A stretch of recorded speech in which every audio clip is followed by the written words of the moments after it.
Before we get into some deep and meaningful questions, just a bit of would you rather, so we can really get to know the real Jill behind the question. So Jill, would you rather Cadbury's or Galaxy? Well, it's a tough one for a chocoholic. Cadbury. Cadbury's, well done. Right answer. Marmite, yes or no? Marmite, yes or no? No. No. Solid no. Cats or dogs? Dogs. Dogs, well done. Pepsi or Coke? Neither. Neither. Controversial. Becky's heartbroken in the front row there. Coke addict. Not genuine Coke addict. Soft drink. Rugby or football? Rugby. Rugby. She has to say that. Amazing. Last question then. Beach or mountains? It's a tough one. Mountains. Mountains. Love it. Love it. And you come from a wonderful area of beautiful hills and mountains. So Plenty of mountains. Ron the girl. Love it. So, yeah, shout out to the Ron the crew. So, Jill, you are here today. A lot of people will be familiar with your story, but we wanted to give opportunity for you to share it firsthand. So, yeah, up to March this year, when some people may have been aware of what happened, how was your health prior to March 2024? What was kind of going on health-wise for you? It started March 23, where I started having temperatures and really bad pains in my stomach and back. Went to the doctors, because I was starting to go yellow. She said, "You've got to go down to the hospital." I was there for nearly 2 weeks because they gave me a scan. They discovered I had stones in the bile duct. But while they were looking at that scan, they noticed there was something on the liver. So they gave me another scan just on the liver to see what was going on there. They told me, I had the stones removed from the bile duct, and they told me that the lesions, they called them, on the liver were non-cancerous, nothing to worry about. So after that, I had an appointment. I left the hospital. I started getting well again. I went to the doctors then to see the consultant to the hospital. He said, "I'm going to sign you off now to your own doctors." And I said to him, "Are you sure now? I've got nothing to worry about with this liver. No, nothing to worry about."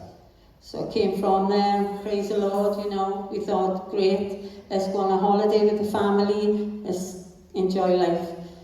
Then started going ill in November, same type of problem, except I didn't go yellow. Went back to the doctor, she sent me again for a scan. I had the scan results on the Friday before Christmas, where they said they'd like to see me down the hospital and to bring someone with me. So we went down, we spent most of the day there, and they said I had a mass in the bile duct. They weren't sure if it was cancer or if it was an infection or anything, but of course, because of the time of the year, they couldn't do a lot then, because it was 2 days before Christmas. So they said, "We'll get together as a team and we'll discuss it next week." So the next thing I heard then was I had a letter to go to Heath on the 12th of January. Again, I was told that it was benign. I had 2 tumours in the bile duct, which were benign, they told me. He said, "There's this operation we can do for you. It's going to be a big operation." He said, "It's taking all the left side of your liver away, taking part of your bile duct away, attaching your bowel back, and it was a big operation." He said, "You could leave it," he said, "but in a year, 5, 10 years' time, it could turn cancerous." I said, "No, I want the op, let's get it out." So he said, "Right, we're going to have another scan and do some physical tests, oxygen and everything." Fine. So I never heard anything then. I had the scan on January 25th and I never heard anything until March 22nd. Okay, so there's nothing sinister going on, everything's benign, nothing to worry about. Okay, and then we come to March, and then what happened March of this year? March this year, I had the letter to go down to see the consultant. In the letter, it was nothing mentioned about taking someone with me. I mean, if anyone's been to the Heath, it's a nightmare to park. So Chris, my husband, was trying to park the car, so I was up there on my own, and good job, he was late coming to the appointment, the specialist. So we went in. We were expecting just a date because he said the operation could be in March. He was hoping to do it in March. We thought we were going down for that. And we sat in the room and he came in and he shook our hands. He sat down and he said, "I've got bad news for you." He said, "You've got cancer. It's a rare type of cancer. It's normally in women over 50. The operation's out of the question." He said, the cancer is close to 3 major blood vessels, and if we cut into them, you'll die in theatre. He said, chemo doesn't normally work with this type of cancer. So we were just sitting there, and it felt like forever. We were sitting there, and I was thinking, you know, it was a bit, the only way I can explain it is, he gave me a grenade, he took the lid off it and just gave it to me, and he went, it was like everything that he was saying after that was like muffled, and you know, and I thought, I gotta say something. And I said to him, "You're not giving me any hope here," because I was waiting for the bat, you know, and he went, and then Chris spoke up and he said, "So what are you saying?" He said, "Are you saying there's nothing you can do for her and she's going to die?" And he said, "What I am saying is, with this type of cancer, it's a you." So we were like, you know, from hearing it was, everything was benign, you know, and thinking we were going for the appointment, to hear that was, well, horrendous. So we came home, Chris had phoned the children, and yeah, it was devastating. Yeah. And so how did that impact your faith, getting some news like that could send you in any direction? I didn't lose my faith. Obviously, you know, you say, "Why God?" You know, you question. I didn't lose my faith, but I knew I had to be carried through this time, and that's where prayer came into it. You know, obviously, you lovely people, I couldn't have done it without it. You know.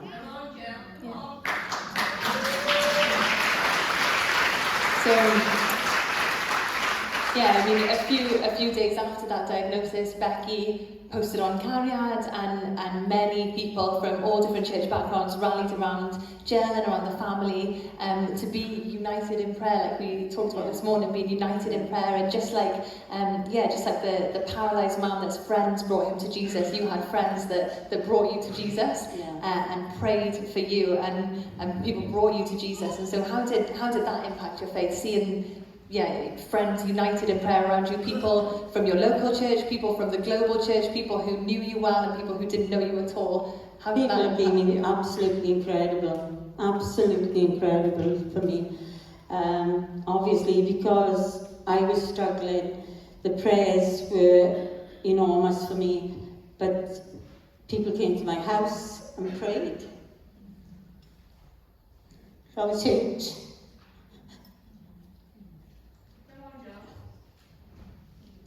You just needed that at the time. But people from different churches, pastors and their wives that I know well, you know, would come to the house and they'd pray for me. Simon and Ben came and anointed me with oil. You know, I just needed prayer. I knew God was with me. He said he'd never leave me or forsake me, so I knew he was there. But I couldn't do the praying on my own. I needed the support, which I had. It was incredible, the support I've had of people. And many women in this room have never met you before, never seen you in person before, but were interceding and pleading that God would move in your life. And I know as people united in prayer, you personally and you as a family saw some incredible miracles. One of the things we wanted to be able to do today is to give you a platform to testify to those miracles and to what God did through the prayers of these women. So would you just maybe chat through some of the miracles that you guys saw? Well, I think the first miracle obviously was, my kids said, no, we're not having this, we're going to get a second opinion. And so they were at my house and they were looking through people and we were looking to see. So we've seen this professor for Sai from London, and so they emailed him and he said, send all the medical records and you'll look through them and see if he could do this operation. And obviously I was praying for someone to just turn around and say, I can do this op. I needed somebody to say that, and I had a phone consultation with him, and he's a lovely, lovely guy, and I had Hannah one side, Chris the other side, and I was talking to him, and he said, I've looked at your medical notes, but you tell me what you've gone through this last year. So I told him everything. Obviously it's more than what I'm sharing here. So I told him everything. And he just went, I can't believe they've left with you. He said, you should have had this op last March when they discovered it. He said, because it's obviously cancer by the looks of it. He said, you should have been dealt with earlier. So he said, I can do this op. And I was like, my lip was going then. I thought, he said what I prayed for someone to say, I can do this op.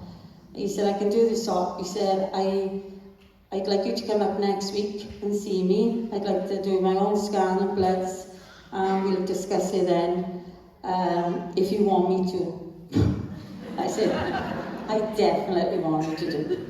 And he said, I can see that you haven't got no medical insurance, because we thought, we'll have to sell a house and live with Becky. And so we was fasting and praying.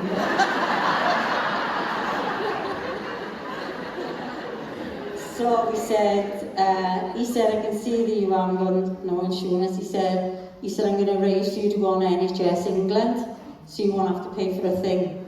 So that was another miracle. Then, so I went up to see him then a week after, and that's when I had the scan. He showed me the scan. He explained what he was going to do, how he was going to do it, and he said, we're going to do it next week. So the times as well, it was like bump, bump, bump. He had me up the following Wednesday. They paid for us to stay overnight, and I had the op on the Thursday morning. They told me it was going to be tough, and you think, yeah, I can cope with that, but it was tough. It was hard, and it was hard because mentally as well as physically, because we were on our own up in London, and I was up there for a month, and it was hard to see my husband, because he was on his own, going back to a room on his own. Seeing me ill, he'd come in one day and I'd be okay, and then he'd come in another day and, back to the bottom again. And, it was hard for me to see him, to know he's going back to a room on his own and carrying all this for himself. But we met some incredible people. He met incredible. I mean, I think that's at the end, and I'll say about it. We haven't planned this, yeah, we have discussed this, but...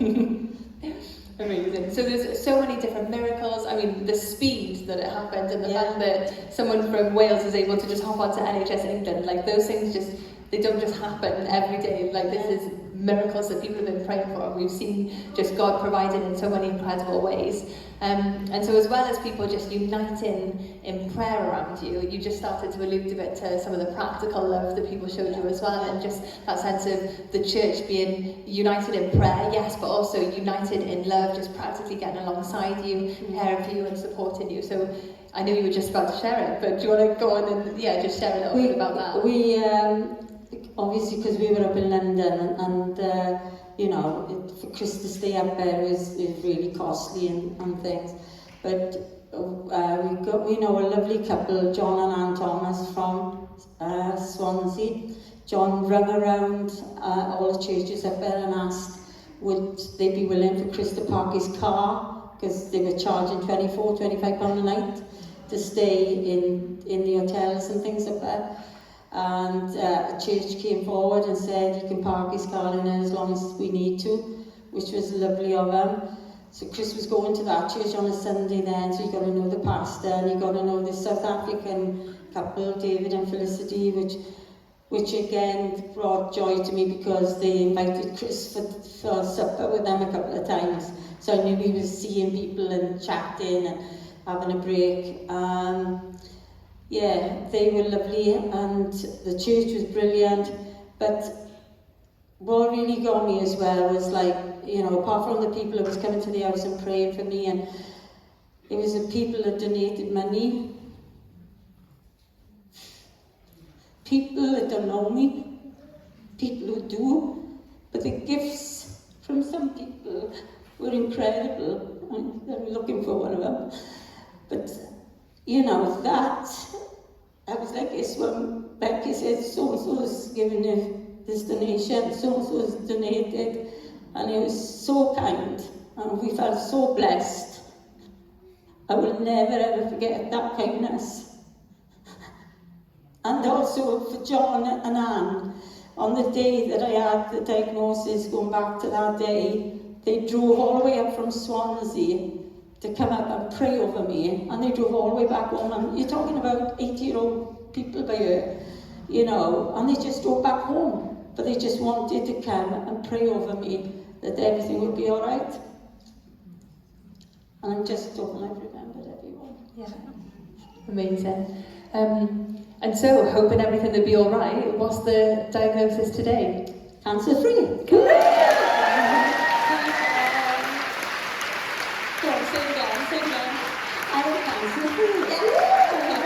Amazing. I give God all the glory for it, honestly now. He has been with me all the way through, and I know that, you know, and you girls as well, thank you so much. Yeah. Everyone, thank you. Amazing.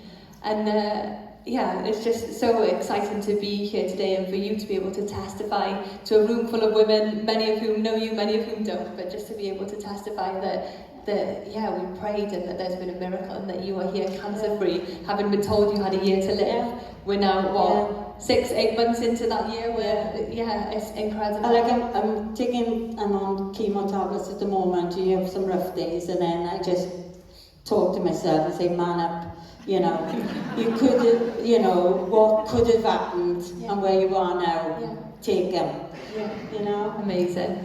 And tell everyone what you told me the other day about your liver. When I had my first checkup, the first 3-month checkup, you know, obviously, you know, from the trauma that we had March the 22nd, when you go in front of the doctors now, there is, like, you know, you're like, oh, please God, don't let it be like that day. And I went in, and he said, well, he said, the scan is brilliant, he said. I said, how's my liver? And he said, you've got a lovely big liver, he said. But it's incredible how fast your liver grows. He said, you know, he said, you're a lovely big liver, he said. I said, oh, that's lovely. I had no idea that, did you say the liver is the only part of your body that self-generates and, like, regrows itself? How incredible is our Creator God that He designed a body that is able to do that? Like, unbelievable. Awesome. Anything else you want to share? No, I think I've said it. I think I've said it all. I'd have to look through all my notes, and I don't want to bore you with that. Amazing. Well, just glory to God. We just want to honour you for being here today.